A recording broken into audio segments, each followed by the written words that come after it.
Olá, queridos, eu sou Paulo Portinho. Eu quero inaugurar uma série com vocês sobre o raio-x fundamentalista de algumas das empresas brasileiras. Eu pensei em começar com a Petrobras, porque a Petrobras sempre foi, nos últimos 30, 40 anos, uma grande vedete da Bolsa Brasileira. Né? Vedete no bom sentido, que todo mundo conhece, todo mundo quer conhecer, etc.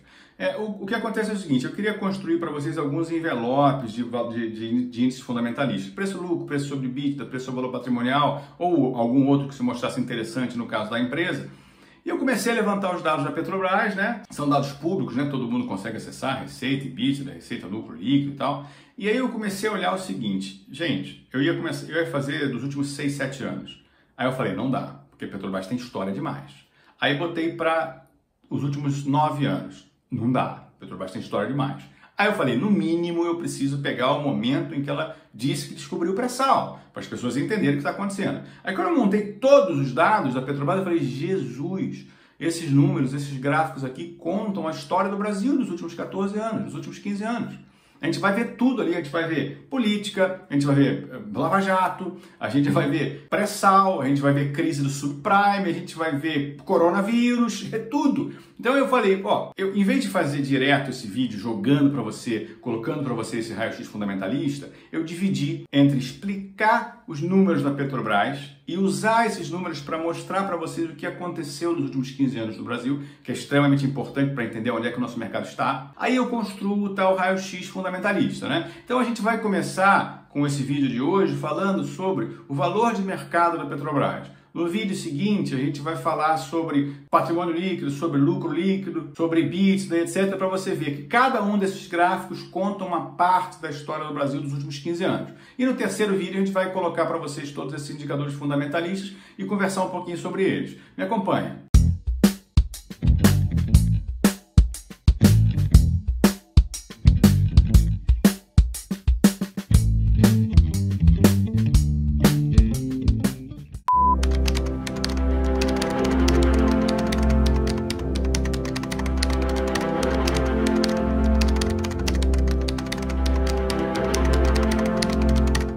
Olá, meus amigos, tudo bem? Vamos começar hoje falando sobre o histórico de preço de mercado. A Petrobras era uma empresa que oscilava na faixa de 200 bilhões de reais ali até 2007. Vocês estão percebendo que tem uma subida gigantesca da Petrobras em 2007 até mais ou menos comecinho de 2008, ali 21 de maio de 2008. O que foi isso, pessoal? Para quem não lembra, isso aí foi quando a Petrobras indicou que descobriu o pré-sal. Eu estava na Expo Mania no dia que ela falou isso, algumas opções subiram 7.000%, quer dizer, quem estava posicionado, quem conseguiu se posicionar pode ter ficado rico. Mas quando se descobriu isso, eu lembro que amigos meus me ligaram dizendo, comecei a comprar Petrobras, agora vai ser outra coisa, o Brasil vai entrar no PEP, quer dizer, foi um dos momentos de maior ufanismo da história do Brasil. Essa empolgação continuou até 21 de maio de 2008, quando a Petrobras atingiu seu pico histórico de 510 bilhões de reais.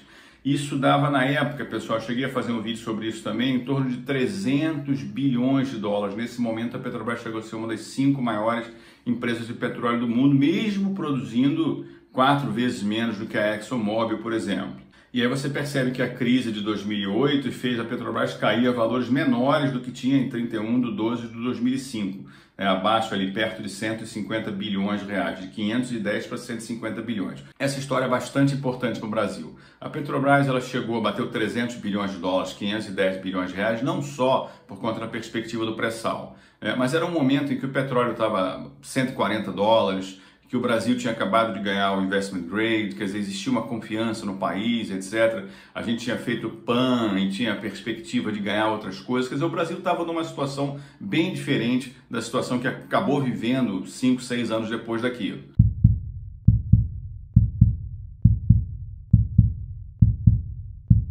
No momento em que descobriu o pré-sal, houve uma determinação para suspender os leilões que poderiam eventualmente leiloar a área do pré-sal. Isso aí foi uma decisão, vamos fazer o seguinte, vamos tentar entender essa decisão do governo do ponto de vista da boa-fé. Né? Se a gente quiser debater com uma pessoa honestamente, a gente precisa tentar entender como funciona a cabeça dela dentro da boa-fé, ainda que não faça sentido do ponto de vista técnico. O que eu acho que aconteceu, essa é a minha opinião, você tem toda a liberdade de discordar.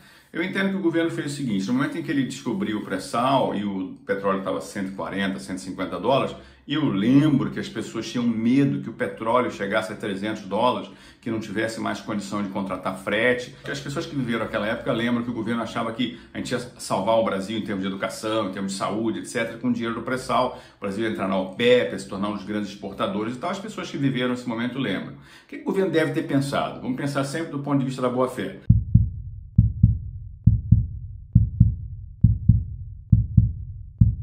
O governo entendeu o seguinte, não, isso aqui pode ser uma mina de ouro para sempre para o Brasil. Então, a gente não vai deixar que o estrangeiro venha aqui, coloque 150, 200 bilhões de dólares de investimento nos próximos 5 anos e o nosso pré-sal seja explorado eminentemente por empresas estrangeiras.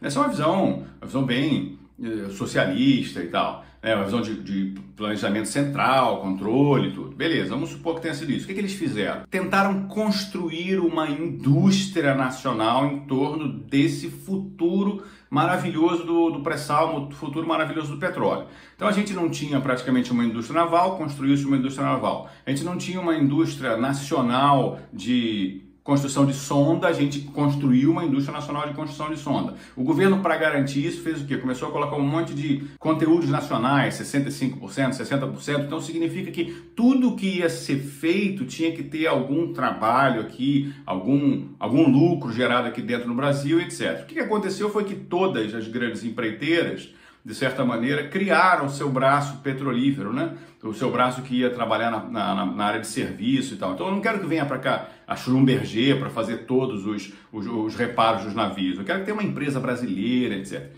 Vamos imaginar que tenha sido isso na maior das boas fés e que a gente tenha uma intenção de aproveitar que nós teríamos centenas de bilhões de dólares vindo desse mercado e que a gente ia aproveitar para construir uma indústria nacional. Não vamos comprar de Singapura, não vamos comprar do Japão, não vamos comprar da Coreia, não vamos comprar da China, vamos fazer tudo aqui. Eu lembro que em 2010 estava dando uma aula na Bloomberg e as pessoas estavam dizendo que a Petrobras tinha contratado, sei lá, 20 ou 40 super navios petroleiros da indústria nacional e tal, seria não sei quantos milhões de dólares, centenas de milhões de dólares, bilhões e tal. Isso é um burburinho danado aqui no Brasil. Quando você abria a Bloomberg Internacional, a manchete era Petrobras vai gastar 400 milhões de dólares a mais do que gastaria se mandasse fazer em Singapura, se mandasse fazer na Coreia do Sul.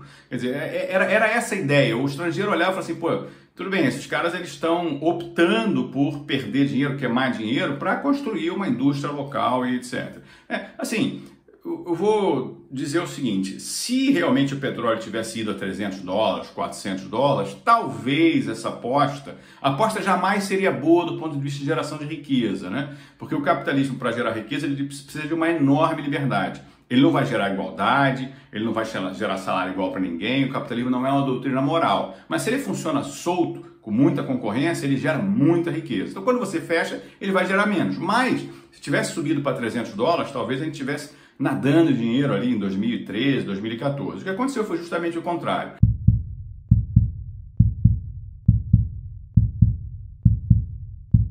O que aconteceu foi que a gente fechou o Brasil, construiu uma indústria e na hora que a gente foi soltar essa indústria, quer dizer, fazer o primeiro leilão do pré-sal, o petróleo tinha caído de $150 para $30, $40 e ninguém teve interesse, quer dizer, teve um grupo só interessado no leilão. Então isso, pessoal, sem considerar as questões, houve corrupção, houve isso, houve aquilo, não vou entrar nesse mérito. Quiseram construir um Brasil, uma indústria em cima de um pré-sal que seria a salvação do país. O que aconteceu, de fato, foi que a gente perdeu o timing. Quando a gente abriu o timing, os Estados Unidos já tinha dobrado a produção de petróleo dele, o petróleo já estava abundante no mundo e as empresas, infelizmente, não adianta se você tem dinheiro sobrando, você consegue sustentar uma indústria ineficiente. Se você tem dinheiro faltando, você obrigatoriamente tem que procurar as indústrias eficientes. Então foi exatamente o que aconteceu. Quebradeira generalizada e a Petrobras e outras empresas começaram a procurar quem é que faz de forma mais eficiente. Aí voltando para o nosso gráfico, você vai perceber que a Petrobras chegou a um valor de 246 bilhões de reais e ele teve um salto, isso aqui é praticamente no mesmo dia, tá gente? Para 362 bilhões de reais. Aí você deve estar imaginando, como é que você consegue saltar essa quantidade toda em um dia? A Petrobras subiu aí 50% em um dia? Não foi isso que aconteceu.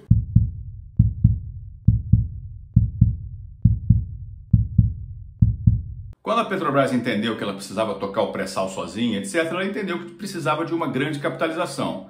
E aí houve aquele movimento para que as pessoas colocassem dinheiro na Petrobras. Quem viveu aquela época lembra que o governo disse que ia aportar barris de petróleo.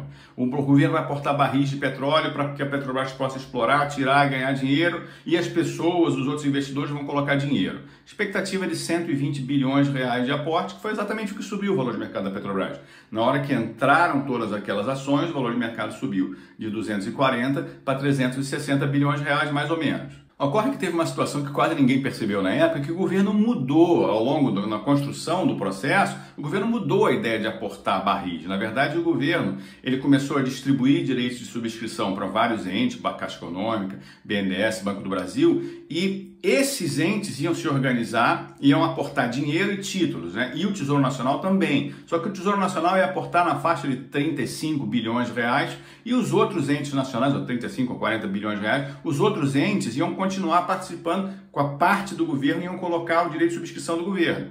Na prática, o que aconteceu com a Petrobras, em vez de ela receber 120 bilhões, ou em vez de ela receber os barris de petróleo, o governo adotou uma estratégia que as pessoas nem perceberam, nem na hora que saiu o prospecto, né? Eu sei disso porque o pessoal do Estadão, se não me engano, do Estadão da Folha, me ligou para questionar o que estava acontecendo, isso foi em 2010, eu estava no Instituto Nacional de Investidores, eu falei, gente, aconteceu isso, isso e isso. Ele falou, é um escândalo. Eu falei, não é um escândalo, gente, está escrito no prospecto. O que aconteceu foi o seguinte, o governo conseguiu transformar esse aporte na Petrobras, que deveria ser um aporte de um investimento, né? Sai do ativo do governo, entra na área de investimentos do governo, em receita primária. Como é que eles fizeram isso? Quando a Petrobras recebeu a capitalização toda, ato contínuo, o presidente da época, o Gabriel, assinou um cheque de 75 bilhões de reais para comprar a cessão onerosa, para comprar os 5 bilhões de barris, comprar o direito de explorar os 5 bilhões de barris. Então o governo conseguiu transformar um investimento em receita primária. O ano de 2010 teve um excelente superávit primário por conta disso, foi um ano eleitoral, inclusive. Ninguém notou isso até que saiu efetivamente o prospecto. Quem leu com atenção, como foi o meu caso, eu fiz até um conta corrente da Globo News na época, estava muito claro que houve uma capitalização do governo líquida na faixa de 35 bilhões de reais e o governo recebeu uma receita primária de royalties, né, de 75 bilhões de reais. E aí, seguindo no nosso gráfico, você vai ver que a Petrobras, ela chegou, aí a gente realmente foi uma derrocada, né? De 2010 até 2015, no comecinho de 2016, aí foi uma derrocada total. A Petrobras nunca conseguiu se recuperar, foi descendo, porque a gente teve um monte de crise, né? O Brasil o mundo estava em crise. Aí depois a gente começou a ter crise política interna, com perspectiva de impeachment, né? A Dilma ganhou a eleição em 2014. Colocou o Joaquim Levy para acalmar o mercado, etc. Mas isso acabou não sendo suficiente. A gente chegou aos 67 bilhões de reais de mínima da Petrobras, num grande impasse sobre se a gente teria ou não teria o impeachment. Naquela mínima, ninguém sabia qual era o futuro do Brasil. Então a Petrobras chegou a valer, esses 67 bilhões de reais devia ser mais ou menos, na época, de 16, 17 bilhões de dólares. Quer dizer, uma empresa que atingiu 300 bilhões de dólares estava valendo menos de 20 bilhões de dólares, né? Mas isso nesse momento, isso era uma questão eminentemente brasileira. Então é que você vê que depois que houve a decisão do impeachment da Dilma, o mercado voltou naturalmente a acreditar e a Petrobras chegou a bater de novo seus 360 bilhões, e aí já em 2020, né? Essa queda que você está assistindo é uma queda que tem a ver com o coronavírus, não tem a ver exatamente com a companhia, que a companhia já praticamente voltou aos valores anteriores. Então, pessoal, esse foi o vídeo do valor de mercado da Petrobras. O próximo, a gente vai falar dos fundamentos da Petrobras.